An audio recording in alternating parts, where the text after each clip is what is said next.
a ocupação russa aconteceu por meio de pessoas, de rebeldes, né? O que permitiu que a Alemanha dissesse, não, vamos manter a relação, porque, na verdade, né, são rebeldes, eles não têm apoio explícito. Foi só depois que as tropas, de fato, ocuparam. Agora é diferente. Então, eu, por um bom período, ao longo do ano passado, né, acompanhando esse acúmulo de tropas na fronteira, pensei que poderia haver algum confronto, algum atentado contra russos que vivem lá, e aí a Rússia vai lá para dizer, temporariamente a gente vai impor a ordem, algo assim. Mas agora, com tantas tropas assim, é difícil manter essa ambiguidade que permitiria que um país como a Alemanha se opusesse à pressão americana em impor sanções contra os russos. Interessante? O Putin, ele não quer telegrafar o que ele vai fazer, óbvio, é uma questão de estratégia militar. É o mínimo, né? Outro dia eu vi um veículo de mídia falando, Putin disse que não vai atacar ainda. Eu falei, bom, se eu for atacar, eu vou falar, amanhã ao meio-dia estou atacando. Isso, então, mas aí, olha que situação complexa do ponto de vista da estratégia. Ele não pode dizer que ele vai fazer, só que tá todo mundo parado na fronteira. Como que ele vai criar uma situação onde o primeiro movimento que ele der não telegrafe, não avise para o inimigo o que ele está fazendo? Porque, óbvio, estamos falando de guerra. O ápice da guerra é você fazer uma coisa você surpresa. Atacar primeiro, né? E atacar em surpresa, né? Para o outro não ter reação.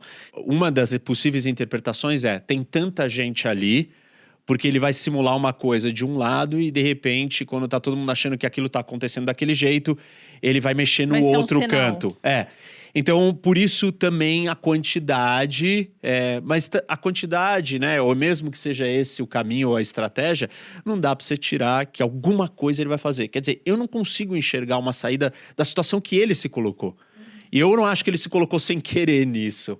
Agora, o que pode acontecer é que se mantenha a situação por um bom tempo, né? É claro que depois dessa janela, a partir de abril, uma invasão fica muito mais complexa por causa das do ponto de vista logístico, climático. Mas também tem uma questão financeira, de claro, manter essas tropas ali. É caro paradas. manter as tropas lá. Eu também concordo que uma ocupação é cara e não seria tão popular, porque aí você vê a população russa começa a ver também os caixões com a bandeira russa voltando. A ocupação soviética do Afeganistão foi muito pouco popular. Então, existe um risco também, porque pode haver uma maior resistência contra isso, né? Como aquele general, eu não acho que ele representa boa parte da população russa, mas existem algumas críticas internas. O problema com tudo isso realmente é que, mesmo com esse cenário descrito aqui pelo Reni, né, de pegar essa parte do sul da Ucrânia, se teria uma reação econômica grande. A Ucrânia entraria em confronto direto, o exército ucraniano combatendo tropas russas nessa região. E a Rússia não é só um grande exportador de energia, mas, por exemplo, também de trigo. É o principal exportador de trigo do mundo. Então, preço de energia, preço de alimentos, uma crise permanente. Eu confesso que é uma situação muito, muito preocupante. Mas aí tem um ponto interessante disso. Quem mais ganha com isso? Com o conflito? Não, com o aumento do preço dessas commodities. Exportadores o próprio exportador. O próprio Putin. E isso começa a acontecer no momento que o preço da commodity já vem subindo, independente da crise. E já vinha subindo por várias questões. De pandemia, de inflação, de subida do preço do petróleo. Então, ele está ganhando mais dinheiro, está com mais caixa. Ele tem uma situação colocada com o Nord Stream 2, com o gasoduto. E ele tem a China do lado dele também, comprando muito dele. Ele está com muitas alternativas e ele acha assim, até o Biden, que não está funcionando bem, a cabeça dele não está direita. Do Biden? O Putin com certeza faz essa leitura. O Putin está fazendo essa leitura, não eu. Você não acha? Não entrou... Não, acho que não. Acho que ele é só doido mesmo. Ele é assim normalmente, então? É, o normal dele. O Biden se diz? O Biden. Eu acho que diz dele assim, não acompanhar mais. Não, acho que não. Acho que um político medíocre, mas que. Não, ele não é louco, Ele só não é medíocre. louco, é só ruim. Mas que Entendi. nunca. Também interessante. Não nunca tá senil, seria a pergunta. Não Eu é, não sei se ele não tá. Não, Eu acho que questiono se ele não tá. Me parece que ele tem falhas ali, lapsos Cognitivas. às perigosos. E a questão da Alemanha, a nova liderança da Alemanha. O cara chegou com uma... A Como gente é tem o que... nome do cara? É, Da Olaf Alemanha? Scholz. Olaf. Quando você olha pro chanceler, a coalizão que ele formou, ela não é a coalizão da Merkel. Ele não é a Merkel. É uma coisa, ela tá mais instável, ele tá tendo que se equilibrar. Os membros da coalizão ali, cada um tem uma visão de política externa bem distinta. Então, E pra ele manter aquilo de pé, por isso que ele tá meio vago, meio genérico. Ele precisa se achar também, assim. Mas a Angela Merkel também, muita gente falava, fraquinha e tal, e aí acabou ficando, né?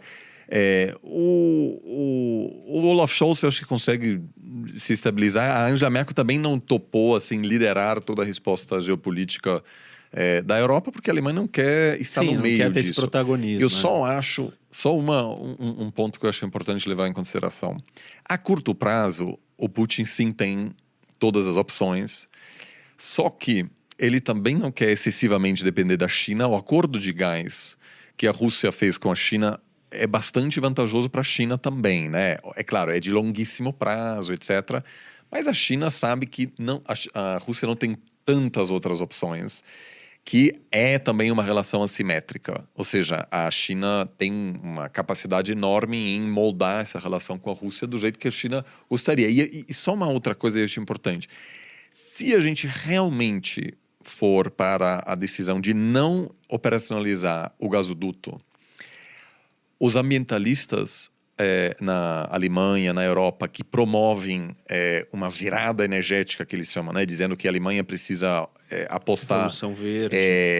na virada verde, renováveis, etc., vão ter um impulso enorme, porque é urgente a necessidade da gente apostar e não depender mais da Rússia. Não é só uma questão geopolítica, não é só uma questão ambiental, é uma questão geopolítica também. Então, ao longo prazo, eu acho que se houver de fato um confronto, aqueles que dizem, não, vamos manter a relação econômica aqui com a Rússia, vamos deixar a geopolítica de lado, eles obviamente serão enfraquecidos, né? Ou seja, o Partido Verde, eu acho que consegue utilizar também a crise com a Rússia para dizer, a gente precisa rapidamente investir em todo tipo de renovável para acabar ou para reduzir ao longo prazo essa Então, mas dependência. esse longo prazo ele é muito longo. Ele é muito longo prazo. E ele precisa de uma consistência de coesão política por um espaço muito extenso, que vai ser muito mais fácil que essa conta que o Putin está fazendo. E claro, são apostas políticas, né, de cenários políticos. E o Putin está falando assim, mesmo no longo prazo, eles não vão conseguir se libertar de mim, a Europa vai depender de mim energeticamente, o gás natural, ele está aí, ele veio para ficar, o petróleo vai continuar sendo o que é, eu sou o maior produtor de tudo isso, a China não vai parar de crescer, vai precisar do meu, não tenho o que fazer, e eu tô agora numa posição lidando com líderes novos, eu tô melhor. Sim. Eu tô melhor e mesmo lá na frente eu não acho que vai mudar. Então eu acho que o Putin, ele tá fazendo esse cálculo e falando, essa é a hora de eu fazer esse movimento. Claro. O que eu tô curioso para ver é qual vai ser o teatro que vai ser criado pro início do estopim e do movimento inicial. Porque não vai ser assim um dia, Rússia por nada, eu não acho, né? Dado o histórico dele. Rússia por nada, tanques se movem e cruzam a fronteira. Não, vai acontecer alguma coisa. Eu acho que até, não vou falar que é meio óbvio, né? Mas, se ele não receber um ataque inicial, ele simula um ataque. Não, é isso que eu tô dizendo. Eu tô falando de uma simulação, né? Eu não acho que ele vai receber o ataque, eu acho que ele vai simular. Mas eu tô curioso pra ver qual vai ser essa simulação e sobre o quê. O que ele vai... Porque assim, pra ele ter todo esse número de gente ali, não pode ser uma coisa tão pequena. Uhum.